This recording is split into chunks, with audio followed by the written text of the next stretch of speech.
Dear friends, मेरा नाम सुभाष चौधरी है और मैं भारत का एक सामान्य नागरिक हूँ।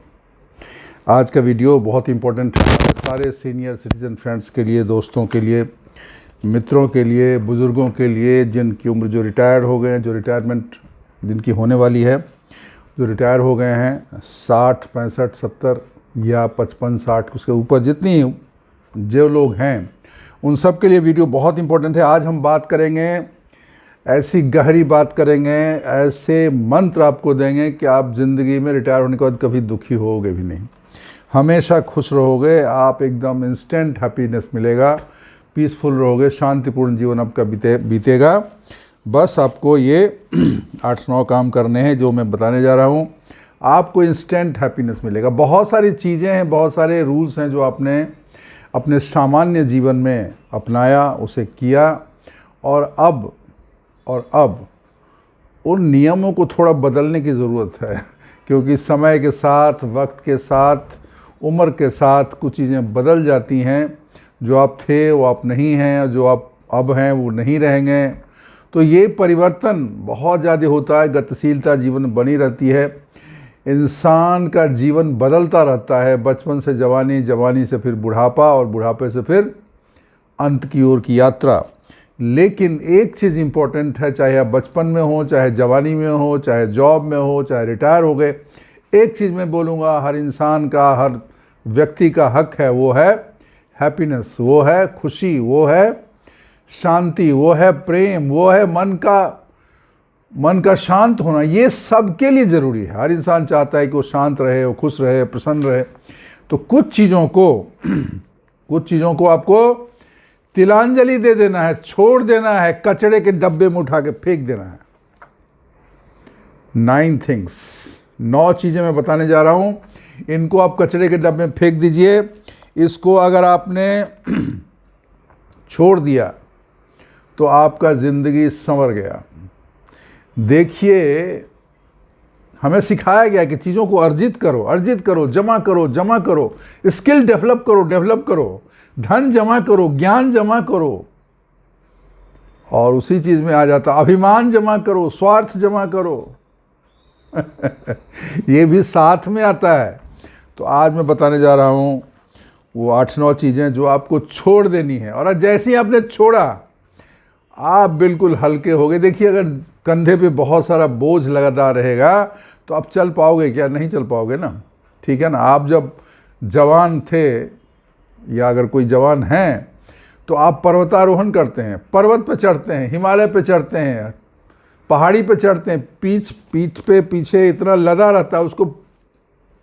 अब चढ़ सकते हैं क्या 65 साल में, 70 साल में, 75 साल में? पीछे लाद के नहीं चल पाएंगे ना। लेकिन ज़िंदगी का एक अलग ही उसूल है, ज़िंदगी का एक अलग ही नज़रिया होता है जो लोग अपनाते हैं। उम्र बढ़ने के साथ अपना बोझ बढ़ाते जाते हैं। तो पर्वतारोही, 70 साल का पर्वतारोही अगर 80 किलो का, 100 किलो का बोझा पीठ पे रखा रहेगा तो पर्वत पे चढ़ पाएगा? नहीं चढ़ पाएगा ना। तो आप ये समझ लीजिए, बुढ़ापा का जीवन पर्वत पे चढ़ने के समान है। याद रखिए, दिमाग में एकदम सेट कर लीजिए, बुढ़ापा का जीवन पर्वत के पे चढ़ने के समान है। बहुत सारी कठिनाइयाँ आएंगी, नुकीली झाड़ियाँ आएंगी, सीधा पहाड़ आएगा, ठीक है ना, और पानी बरसता रहेगा, उसमें आप गिरने का बहुत डर है। और कौन सी चीज़ें हैं जो आपको तकलीफ देगी बुढ़ापे में? बीमारियां, धन की कमी, अकेलापन, मानसिक समस्याएं, उपहास, अपमान, ये सब चीज़ें होंगी, और आप पीठ पे लादे हो सब, कैसे चल पाओगे?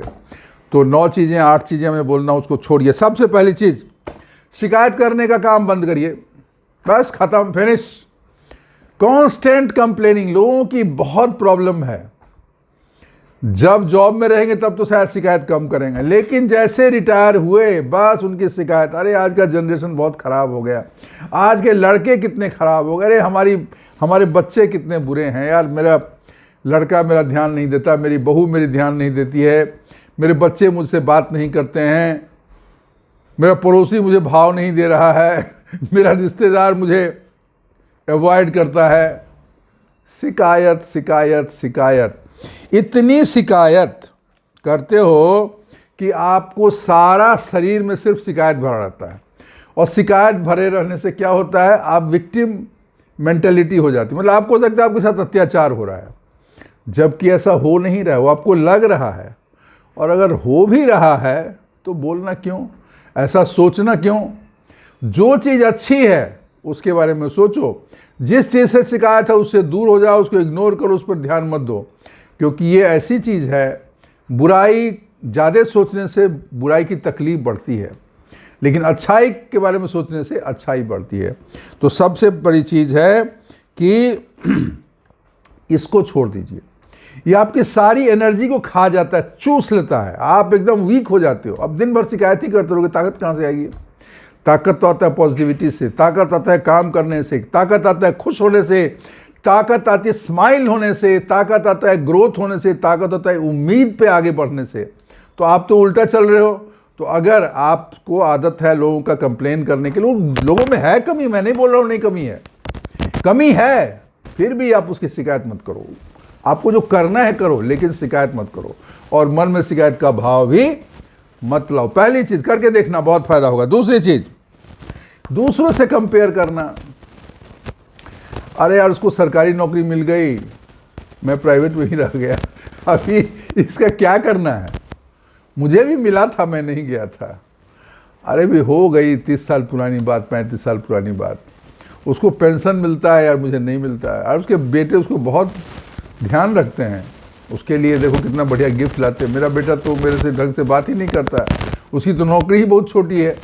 अभी ये कंपेयर करना अपने पड़ोसी से, अपने मित्र से, अपने दोस्तों से, और वो आपको अंदर ही अंदर खाता रहता है, क्योंकि आप कुछ कर नहीं सकते हो।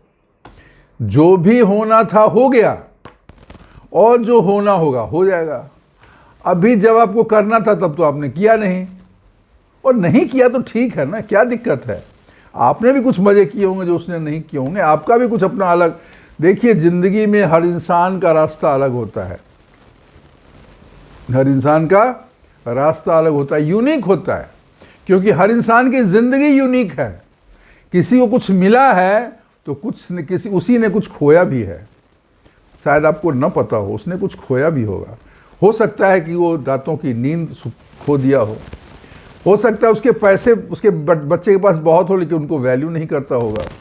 हो सकता है कि उसका कहीं अपमान होता होगा, हो सकता है कि लोगों की नज़र है उस पर। आपके साथ ऐसा नहीं है, तो ये भी तो खुशी की बात है।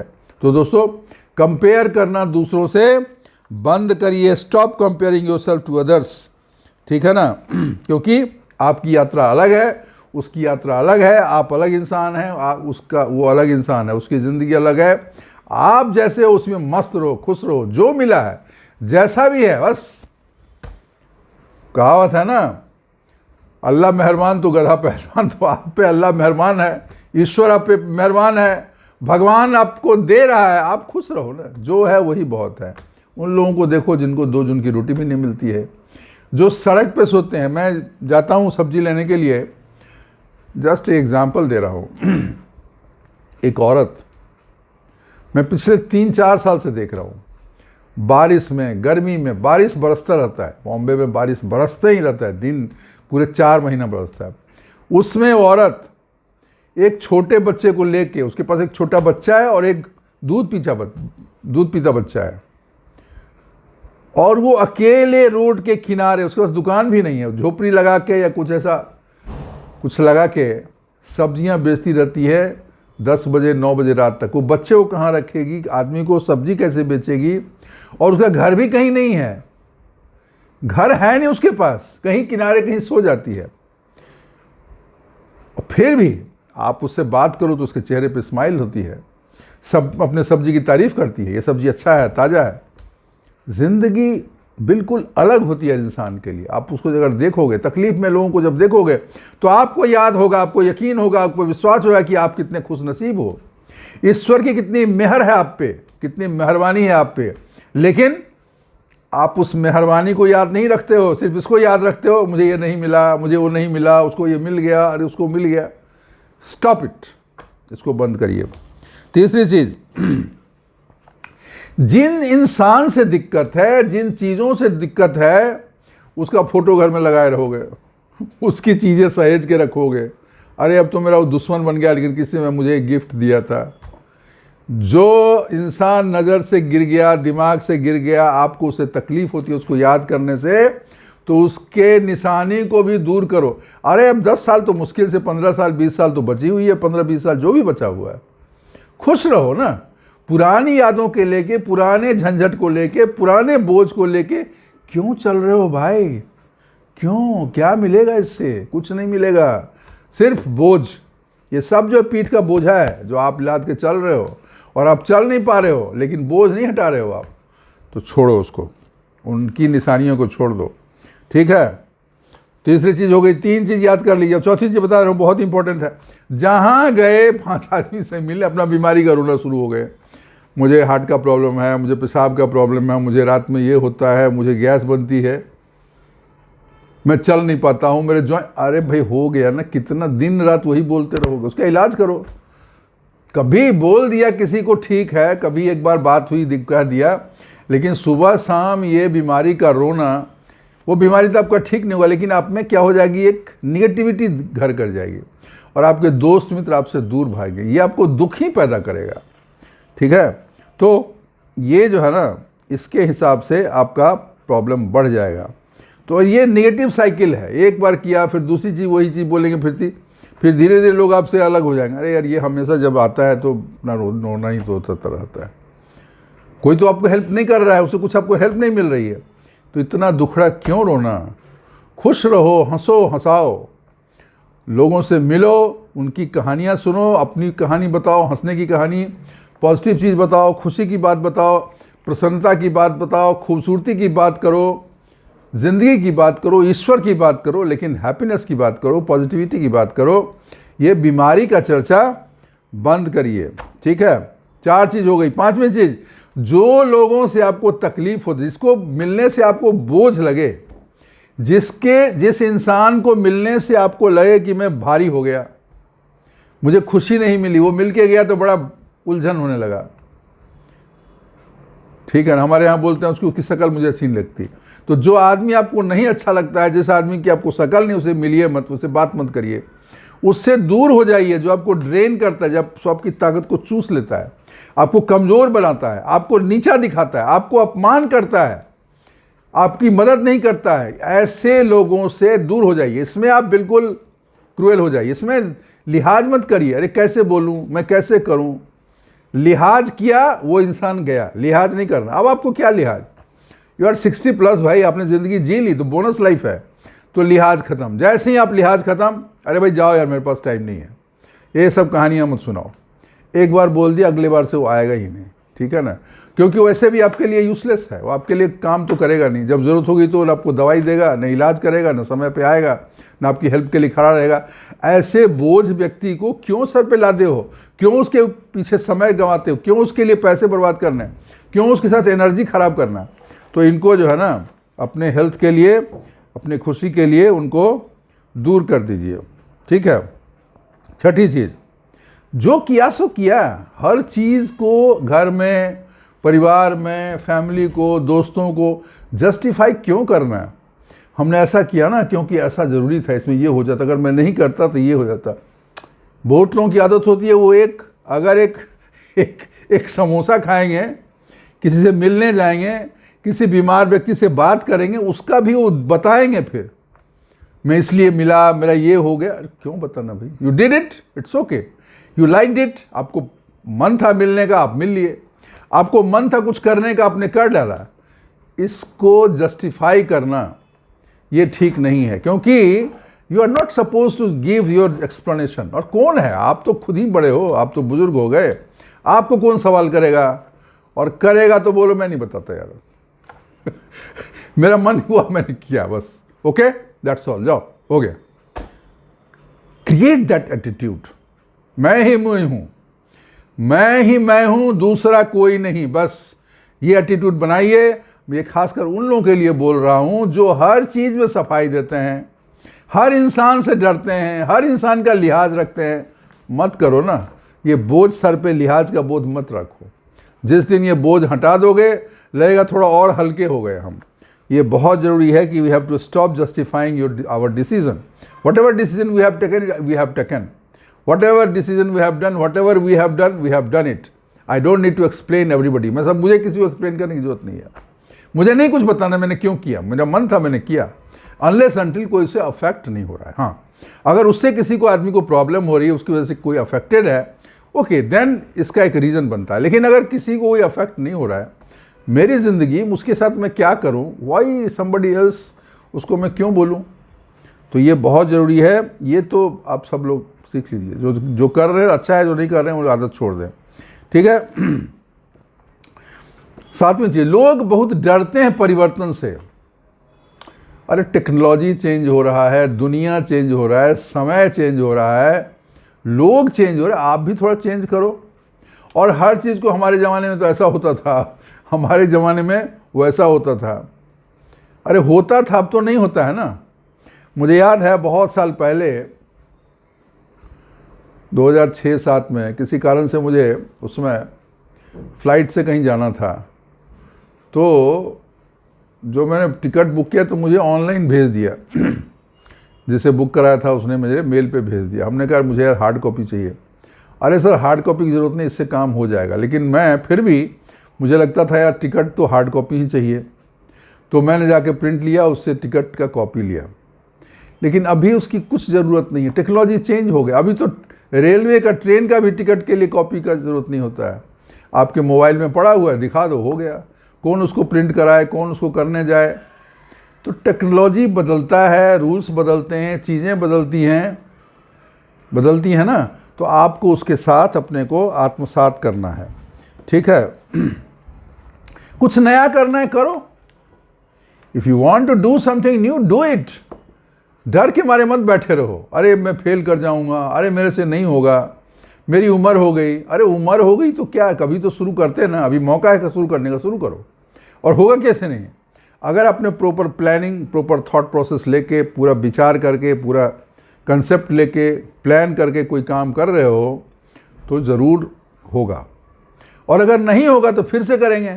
डरने की क्या बात है. तो ये जो फियर है ना, बदलाव से डर, इसको दूर भगाइए. बहुत लोगों को बदलाव से डर होता है. वो लैपटॉप नहीं छूते हैं, कोई ऑनलाइन चीज़ है उसमें घबराते हैं, उसमें डरते हैं. वो स्वाभाविक है, क्योंकि जो चीज़ें हमें नहीं पता था वो चीज़ें आज होने लगी, तो हमें थोड़ा असहज तो रहेगा. लेकिन हमें उसको सीखना चाहिए. We should keep learning, then only we will grow, then we will be able to walk along with the new generation. Gen बोलते हैं ना, जनरेशन, न्यू जनरेशन. ठीक है. तो उनके साथ हम तभी कदम से कदम मिला के चल पाएंगे जब हम उस चीज़ें, टेक्नोलॉजी को, जीवन में होते हुए परिवर्तन को, समाज में जो परिवर्तन हो रहा है उसको सबके साथ मिलकर चलेंगे, तभी हम कर पाएंगे. और वो ज़रूरी है. तो इसको ज़रूर अपनाइए. 8वीं चीज़, रिसेंटमेंट, कोई अफसोस, कोई गुस्सा, पुराना एंगर है किसी के लिए, मन में दबा के बैठे हुए हैं, न बोल रहे हैं न कुछ. या तो उसको बोल के निकाल दो, या उसको माफ़ करो. वो बोझ है, आपके मन पे बोझ है. पुराना गुस्सा, पुराना नफरत, पुरानी बातें, पुरानी कहे हुए अपमान, पुराना कोई फ्रॉड. आप उस बोझ को लेके जी रहे हो, ये आपकी ज़िंदगी को छोटा ही करेगा, आपकी प्रॉब्लम सॉल्व नहीं करेगा, और ज़िंदगी में और तकलीफ़ देगा. आप एक अफसोस, एक गुस्से में जीवन बिताओगे. तो उसको छोड़िए, उससे बाहर आओ, उसको रिलीज़ करो, उसको बोलो ठीक है, ख़त्म है, ओके डन इट. छोड़ो इस चीज़ को, अभी इस चीज़ को ध्यान नहीं देना. क्योंकि दिल को बड़ा करना पड़ेगा. अगर ज़िंदगी लंबी करनी है तो दिल को बड़ा करना पड़ेगा. माफ़ी देने का साहस पैदा करना पड़ेगा. मैं साहस की बात कर रहा हूँ. माफ़ करना सब लोगों के बस में नहीं होता है. बड़े लोग माफ़ करते हैं, बड़े दिल वाले लोग माफ़ करते हैं. तो अपने दिल को बड़ा करो ताकि तुम माफ़ करो. ठीक है. और हमें शांतिपूर्ण जीवन जीना है. इसके लिए हमको किसी का अप्रूवल का ज़रूरत नहीं है. हम जैसे हैं, जिस तरीके से जीते हैं वैसे ही हम रहेंगे, और हम शांतिपूर्ण ढंग से रहेंगे. ठीक है.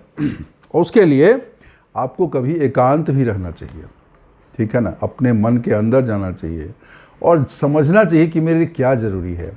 मेरे मन के शांति के लिए क्या आवश्यक है, और जो आवश्यक है वो मैं काम करूँगा, जो आवश्यक नहीं है, अनावश्यक है, वो काम मैं नहीं करूँगा। जिस चीज़ से मुझे दुख होती है, जिससे मुझे परेशानी होती है, जिससे मुझे गुस्सा आता है, जिससे मुझे उलझन होती है, उन चीज़ों से मैं दूर रहूँगा। तो अगर ये 9 चीज़ों को आपने छोड़ दिया, ये 9 चीज़ें को छोड़ देना, फिर से आप एक बार देख लेना, सुन लेना वीडियो। इन 9 चीज़ों को आपने छोड़ दिया, इनको कचड़े में डाल दिया, अपनी ज़िंदगी से निकाल के बाहर फेंक दिया, तो जैसे ही ये सब दुख के कारण थे, जब दुख का कारण निकल गया तो कौन आ जाएगा? सुख। जगह तो खाली रहेगा नहीं, सुख आ जाएगा, शांति आ जाएगी, प्रसन्नता आ जाएगा, शांति, जीवन में आनंद ही आनंद, सुख ही सुख। तो इसको दोस्तों ज़रूर करिए और हमें बताइए कौन सी चीज़ आपके पास कमी थी और कैसे आपने दूर किया, इसकी बात हमें ज़रूर करिए, कमेंट बॉक्स में डालिए। वीडियो अच्छी लगी हो तो लाइक ज़रूर करिएगा। बहुत अच्छा से आपको मैंने समझाया और आप थोड़ा समझदार भी हैं, समझ ज़रूर हुए, लेकिन उसको अपनाना ज़्यादा ज़रूरी है, खाली समझने से नहीं होगा, जीवन में अपनाना पड़ेगा। और कमेंट बॉक्स में बताइए कि आप अपना रहे हैं या अपनाने जा रहे हैं, ये ज़रूर बताइए। दोस्तों के साथ शेयर करिए, वीडियो को लाइक करिए, और चैनल सब्सक्राइब अगर नहीं किया है तो प्लीज़ रिक्वेस्ट है आपसे कि ज़रूर सब्सक्राइब करिए। आपके भरोसे हमारा चैनल चल रहा है, आपके प्यार मोहब्बत की वजह से हमारा चैनल आगे बढ़ रहा है, और लोगों का बहुत प्यार और सम्मान मुझे मिल रहा है। बहुत अच्छी अच्छी चीज़ें मुझे कमेंट्स में मिलने को, पढ़ने को मिलती हैं, और मैं खुद उन चीज़ों से सीख रहा हूँ। एक बहुत अच्छी बात है कि मैं तो बताता हूँ आपको, लेकिन आप भी बहुत चीज़ें हमें बता देते हो, जिसको जानकर मुझे खुशी होती है और मैं अपने जीवन में अपनाता हूँ। तो दोस्तों आज के लिए इतना ही, और जाने से पहले 2 लाइन सुना के जाऊँगा, सुन लीजिएगा, मज़ा आ जाएगा, ठीक है। कुछ इस तरह फ़कीर ने जिंदगी की मिसाल दी, मुट्ठी में धूल ली और हवा में उछाल दी। तो इन्हीं शब्दों के साथ आपसे विदा लेता हूँ। थैंक यू, शुक्रिया, धन्यवाद।